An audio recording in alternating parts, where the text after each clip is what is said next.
আজকে আমরা জিওমেট্রিক অপটিক্সের অবতল দর্পণে বস্তুর প্রতিবিম্ব গঠনের প্র্যাকটিক্যাল দেখব। ওকে, ক্লাসটা ভালো করে অ্যাটেনশন দিয়ে দেখো, দেখবে আরো তোমাদের কনসেপ্টটা ক্লিয়ার হবে। তো অবতল দর্পণে আমরা যে থিওরিটা পড়েছিলাম, যে অবতল দর্পণে প্রধান অক্ষ যেটা, এটাকে আমরা প্রধান অক্ষ, তোমরা প্রত্যেকে জানো এটা হচ্ছে প্রধান অক্ষ। তো প্রধান অক্ষের বিভিন্ন পজিশনে যদি আমি অবজেক্ট রাখি, এটা কি অবজেক্ট, এটা রুল পেন্সিলটাকে অবজেক্ট করা হয়েছে। এই অবতল দর্পণের বিভিন্ন পজিশনে যদি অবজেক্ট রাখি, সেই অবজেক্টের ইমেজ কোথায় তৈরি হবে তার একটা সুন্দর প্র্যাকটিক্যাল তোমরা উপভোগ করো। ঠিক আছে, দেখো আমরা থিওরিতে পড়েছিলাম যে যদি অবজেক্ট, এই যে অবজেক্টটা অবতল দর্পণ থেকে যদি অসীম দূরত্বে রেখে দিই, অর্থাৎ এটা হলো ফোকাস, এই ফোকাস থেকে যদি দর্পণ মানে বস্তুটাকে যদি অসীম দূরত্বে রাখি, তাহলে তার প্রতিবিম্ব কোথায় গঠিত হবে? কোথায় গঠিত হবে? ফোকাসে গঠিত হবে। তাহলে এটাকে আমি অসীম দূরত্বে রাখছি, যদি অসীম দূরত্ব মাঝে মধ্যে ক্যামেরাটাকে নিয়ে আসতে হবে কাছে, এটাকে আমি অসীম, তাহলে এই অবজেক্টটা যদি আমি অসীম দূরত্বে নিয়ে যাই, দেখো ইমেজটা ভালো তৈরি হলো, ফোকাসে তৈরি হলো। এই যে ইমেজটা মোটামুটি ফোকাসের কাছে তৈরি হচ্ছে। আরো দূরে নিয়ে যেতে পারি এটাকে আমি, যত দূরে নিয়ে যাব এটা কি হবে? অসীমে চলে যাচ্ছে। তাহলে ফোকাস কোথায় তৈরি হবে? ইয়ে প্রতিবিম্ব ফোকাসে তৈরি হবে। ঠিক আছে, এবার এই বস্তুটিকে যখন আমি মিররের দিকে নিয়ে যাব, তাহলে কি হবে? এই ফোকাস বিন্দুতে যে বস্তুটা তৈরি হয়েছিল সেটা কি হবে? ফোকাসের এদিকে চলে আসবে। কারণ নিউটনের আমরা যে ফর্মুলা একটা জানি, যে বস্তু যেদিকে থাকবে প্রতিবিম্ব ফোকাসের সেই দিকে গঠিত হবে। বস্তু যেদিকে থাকবে, অর্থাৎ ফোকাসের যেদিকে বস্তু থাকবে প্রতিবিম্ব ফোকাসের সেদিকে তৈরি হবে। অর্থাৎ আমি যদি বস্তুটাকে এই দিকে নিয়ে যাই, তাহলে প্রতিবিম্বটা ফোকাসের ওই দিকে না গিয়ে আবার এই দিকে চলে আসবে। তো দেখো তোমরা প্র্যাকটিক্যালটা, আমি যখন বস্তুটাকে আস্তে আস্তে নিয়ে যাচ্ছি ফোকাসের দিকে, তাহলে প্রতিবিম্বটা কোন দিকে আসছে? বস্তুর দিকে আসছে। এবং এক সময় বস্তুটা মার্জ করে যাবে, এক সময় বস্তুটা কি হবে? মার্জিং করে যাবে। অর্থাৎ এমন একটি জায়গায় মার্জিং করবে, আমরা এটাও শিখেছি। কোন জায়গায় মার্জিং করবে? বক্রতা কেন্দ্রে। এইটা হলো বক্রতা কেন্দ্রের অবস্থান। এবং তুমি এটা লক্ষ্য রাখো যে এই যে বক্রতা কেন্দ্র, এটা হচ্ছে মেরু, এর মাঝে মাঝে কি আছে? ফোকাস রয়েছে। এবার যদি আমি করি কি, এই যে বস্তুটা, এই বস্তুটা যদি আমি ফোকাসের দিকে নিয়ে যাই, তাহলে এই ইমেজটা কি হবে? আবার দূরে সরে যাবে এবং কি হবে? ইমেজটা আরো বিবর্তিত হবে, বড় হবে, তাই তো? ইমেজটা আরো বড় হবে। আস্তে আস্তে যত সরাচ্ছি আমি, ইমেজটা দেখো বড় হচ্ছে। হতে হতে এক সময় কি হবে? ফোকাসে যদি নিয়ে চলে যায়, তাহলে ইমেজটা অনেক বড় হবে এবং আবছা হবে, মানে অস্পষ্ট। দেখো আস্তে আস্তে অস্পষ্ট হচ্ছে, অস্পষ্ট হচ্ছে, আস্তে আস্তে অস্পষ্ট হচ্ছে। এবং ফোকাসে নিয়ে গেলে কি হবে?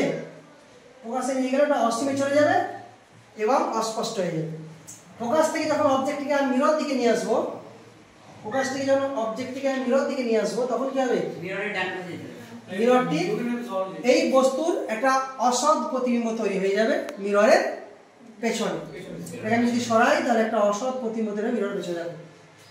ওইদিকে অলরেডি একটা অসৎ প্রতিবিম্ব তৈরি হয়ে গেছে এবং সেটাকে স্পষ্ট করার জন্য এটাকে আমি এমন একটা পয়সা নিয়ে দেখো, এটা হচ্ছে অসৎ।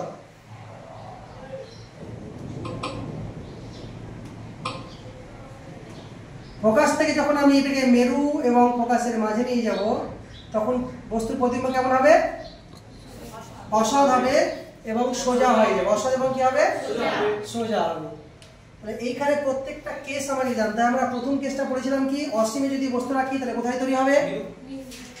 ফোকাসে। বস্তু যদি অসীমে রাখি তাহলে প্রতিবিম্ব কোথায় তৈরি হবে? ফোকাসে। বস্তুকে যদি অসীম এবং বক্রতা কেন্দ্রের মাঝে রাখি, তাহলে প্রতিবিম্ব কোথায় তৈরি হবে? ফোকাস এবং বক্রতার মাঝে। বস্তুকে যখন বক্রতা নিয়ে কেন্দ্রে নিয়ে চলে যাবো, তাহলে ইমেজ কোথায় তৈরি হবে? বক্রতা কেন্দ্রেই তৈরি হবে। দেখো বক্রতা কেন্দ্রেই তৈরি হয়েছে। এটা হচ্ছে এই মিররের বক্রতা কেন্দ্র। বক্রতা কেন্দ্র এবং ফোকাসের মাঝে যদি বস্তু নিয়ে যাই, তাহলে বস্তুর প্রতিবিম্ব কেমন হবে? বিবর্ধিত এবং সৎ হয়। এবার যদি আমি বস্তুটিকে কোথায় নিয়ে যাই? ফোকাসে নিয়ে চলে যাই, তাহলে কোথায় প্রতিবিম্ব তৈরি হবে? অসীমে তৈরি হবে। দেখো অসীমে চলে গেছে, অসীমে চলে গেছে তো, কারণ বস্তু থেকে যে প্রতিফলিত রশ্মিগুলি গেছে সেগুলি কি সমান্তরাল গেছে। এটা আমরা অলরেডি প্র্যাকটিক্যাল মানে থিওরি করেছি। এখান থেকে যে রশ্মিগুলি গেছে, এখানে দেখো কটা রশ্মি গেছে? এখানে তিনটে রশ্মি গেছে, আমরা দুটো রশ্মি দিয়েও প্রতিবিম্ব গঠন করতে পারি। একটা দিয়েছিলাম আমরা মেরু দিয়ে, আর একটা কোন দিকে দিয়েছিলাম সমান্তরালভাবে, ঠিক আছে, একটা সমান্তরালভাবে। তো এটাকে যখন ফোকাসে রাখবো তখন প্রতিবিম্ব গঠিত হবে কোথায়? অসীমে। এটাকে যখন ফোকাস এবং মেরুর মাঝে নিয়ে যাবো তখন প্রতিবিম্ব গঠিত হবে দর্পণের পেছন। দর্পণের পেছনে তৈরি হবে কি? অসৎ তৈরি হবে। মনে রাখবে অসৎ প্রতিবিম্ব সর্বদাই সোজা হয় এবং সর্বদা দর্পণের পেছনে। আচ্ছা, একটা মজার জিনিস, যখন বস্তুটা ফোকাসে ছিল, ফোকাস থেকে যখন আমি ফোকাস এবং মেরুর মাঝে নিয়ে চলে যাচ্ছি তখন কিন্তু ইমেজটা এইদিকে ছিল ওইদিকে চলে গেল। এটা হচ্ছে নিউটনের সূত্র। নিউটন বলেছেন যে বস্তু যেদিকে থাকবে ফোকাসের ইমেজও সেই দিকে তৈরি, ফোকাসের যেদিকে বস্তু থাকবে প্রতিবিম্ব কিন্তু সেই দিকে তৈরি হবে।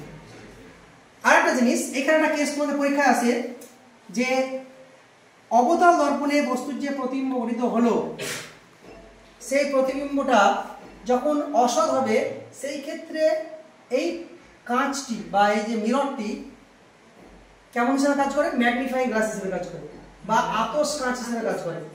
সেই জন্য পরীক্ষা আছে যে অবতল দর্পণের আতসী বৈশিষ্ট্য বা ম্যাগনিফাইং গ্লাস হিসেবে যে কাজ করে তার একটা চিত্র অঙ্কন করো। তখন আমরা বস্তুটাকে সর্বদা কোথায় রাখবো? মেরু এবং ফোকাসের মাঝে রাখবো। বেশ, এইরকম আমাদের 7টা কেস আছে। 7টা কেস আমাদের মাধ্যমিকের জন্য খুব ইম্পর্টেন্ট। আমরা এটা ভালো করে প্র্যাকটিস করবো। ওকে, গুড বাই, বাই বাই।